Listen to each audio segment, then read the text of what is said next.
In meer as 30 jaar is daar 'n leier in die wêreld wat opgestaan het en gesê, ek sien die swaar kry van die boere raak.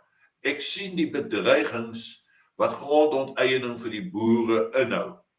Maar aan die ander kant is dit maniere om druk toe te pas, want hierdie land aan die suidpunt van Afrika is nie meer in lyn met die Amerikaanse beveiligingssituasie nie. Met ander woorde, Amerika kyk heel eers na hulle eie veiligheid. Dit bevestig eintlik die rol van die Kaapse seeroete in hierdie hele Oos-Wes-stryd waarmee ons staan sit.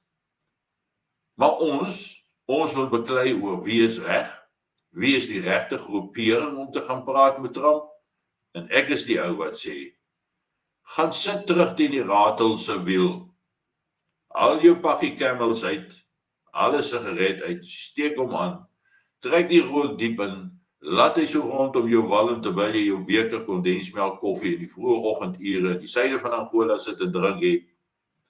En gebruik daar dieselfde oordeel wat jy destyds in jou oorlewingsstryd in die grensoorlog gebruik het.